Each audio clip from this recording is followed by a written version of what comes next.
My name's Sarah, and I'm 28. I used to be a medic in the Army, stationed at Fort Hood.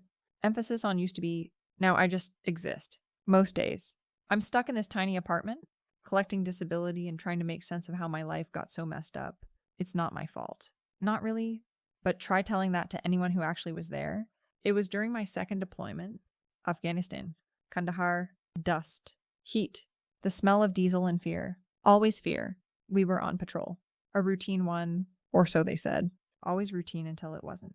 There were 5 of us. Sergeant Miller, always so gung-ho, like he had something to prove. Jenkins, quiet, always sketching in his little notebook. Rodriguez, who just wanted to get home to his kid. Me, the medic, just trying to keep my head down. And then there was Ben, Specialist Ben Carter. He was new to the squad, fresh out of medic training like me, but somehow always more eager. He thought he was hot stuff, always trying to impress Miller, always trying to show me up. We were moving through this village, just a few mud brick huts, and it was too quiet. That's what I remember most. The quiet, my gut was screaming, but no one listens to the medic, right? Especially not the female medic. Miller just kept pushing. Faster. People, let's get this done. He was always like that. Rushing, never taking the time to assess. If he'd just listened to me, maybe things would have been different. But no. Miller knows best. Then the shots started. Small arms fire, coming from everywhere and nowhere. It was a blur. Pure chaos. I hit the dirt, just like we practiced. But my mind, it just went blank. Like a white noise machine in my head, buzzing everything out.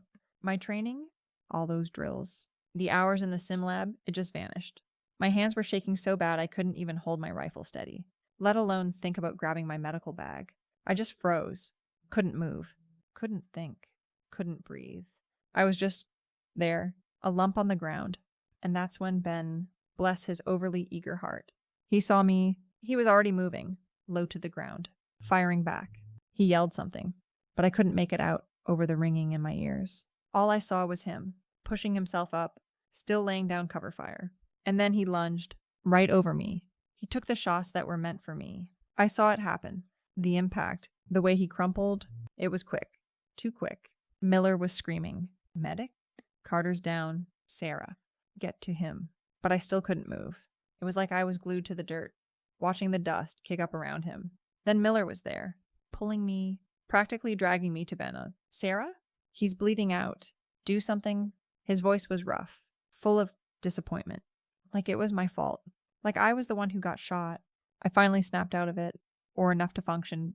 Anyway, my hands were still shaking, but I managed to open my aid bag. Ben was gasping, his eyes wide and unfocused. So much blood. I tried. I really did. I put pressure on the wounds, tried to find an entry point for an IV, but it was just too much. He was gone before I could even get the tourniquet on right. Miller just stood there, shaking his head. Jenkins and Rodriguez were quiet, their faces grim, and all of them, I could feel their eyes on me, judging like I could have done more, like I was supposed to be some kind of miracle worker. But here's the thing, and this is what no one gets. That was his decision. He chose to jump in front of me.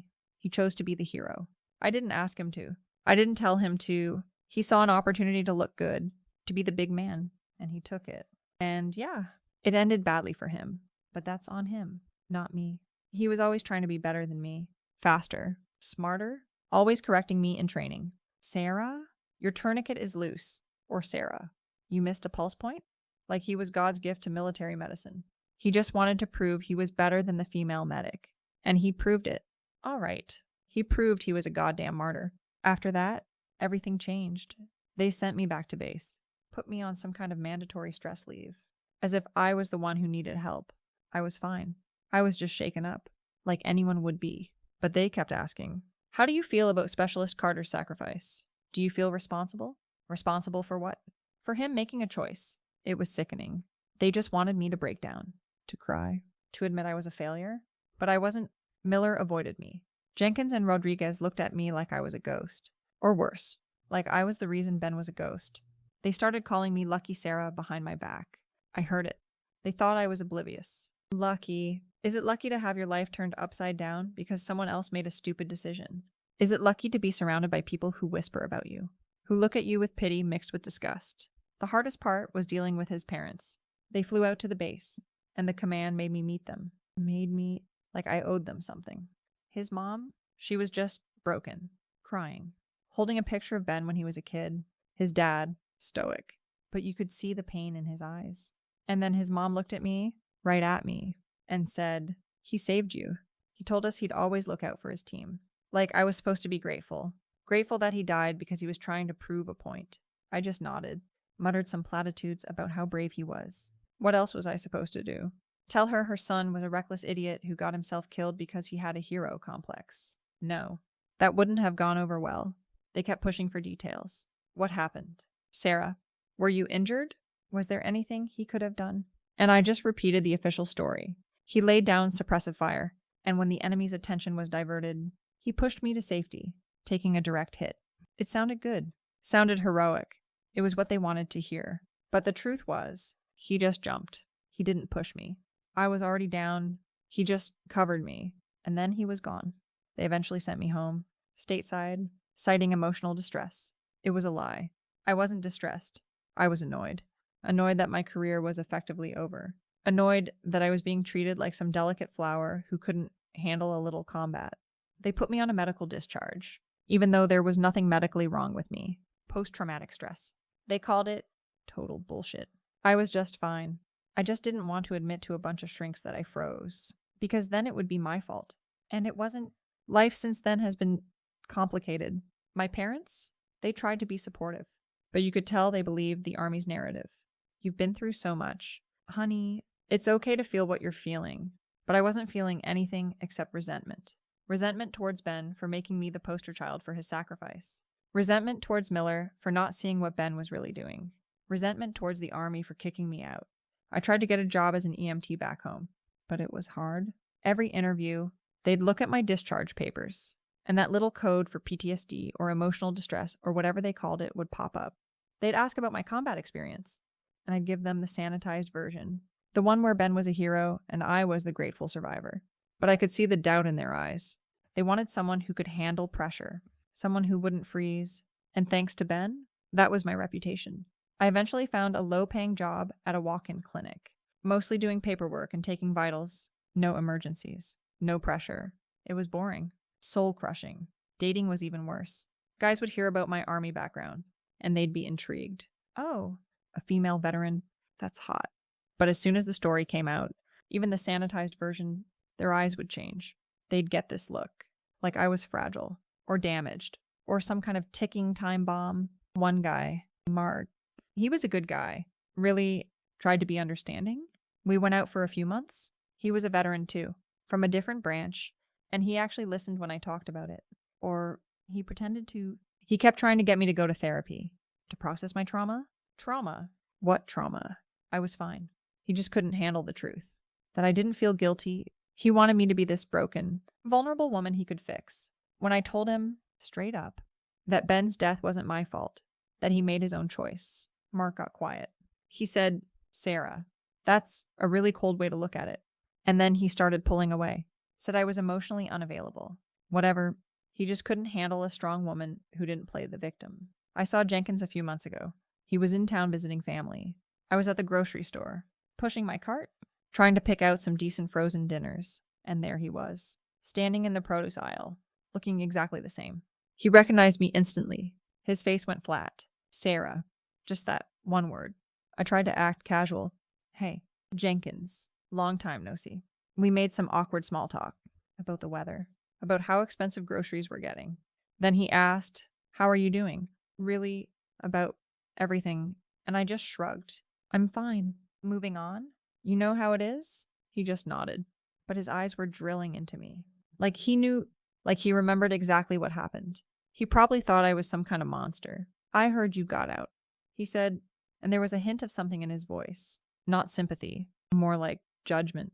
"Yeah, medical discharge? They said I needed to rest. All that stress. You know." I gave him my practice smile, the one that said, "I'm a survivor, not a victim." He didn't buy it. He just kept looking at me, shaking his head slightly. "Well, take care, Sarah." And then he walked away, leaving me there with my frozen pizza and his unspoken accusations hanging in the air. It's always like this. People want me to be heartbroken, to be tormented by guilt. But I'm not. I'm just tired of having to explain myself. Tired of the looks? The whispers. The subtle ways people try to make me feel like I'm some kind of defective human being. I did my job. I was a medic. I signed up to help people, not to be a human shield. If Ben wanted to be a hero, that was his choice. His, not mine. Sometimes late at night, when the apartment is silent and the hum of the refrigerator is the loudest sound, I think about that moment. The dust, the gunfire, the white noise in my head, and then I think about Ben, his face, the way his eyes looked. And for a second, just a split second, I feel something, a tremor, but then I push it down, because if I let that feeling in, if I let myself even consider that maybe, just maybe, I could have done something, then it all crumbles. And I can't let it crumble. I have to be strong. I have to survive. I hear things, through the grapevine, from other veterans who still keep in touch. Miller, he got promoted. He's a captain now. Still the same gung-ho idiot. Probably Rodriguez got out. 2, he's a cop somewhere in Texas, raising his kid. Jenkins, he's still in, apparently, a career soldier. Good for him. Everyone moves on, builds their lives. But I'm stuck here, haunted by a ghost I didn't ask for, burdened by a reputation I didn't earn. They say time heals all wounds. What a load of crap.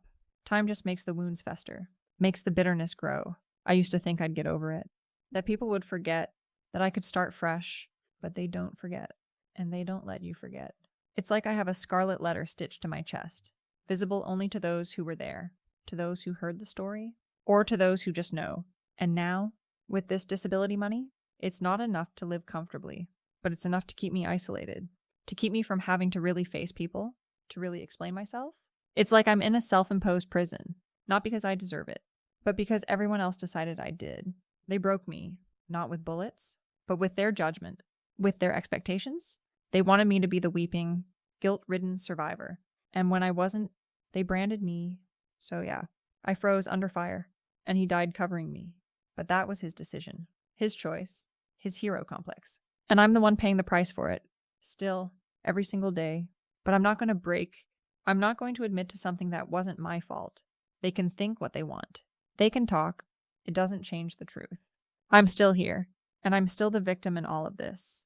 They just can't see it. They're too busy celebrating their dead hero to see the living one they destroyed. It's always about their narrative, isn't it? Never about mine, never about the messy, inconvenient truth. But I know what really happened, and that's all that matters.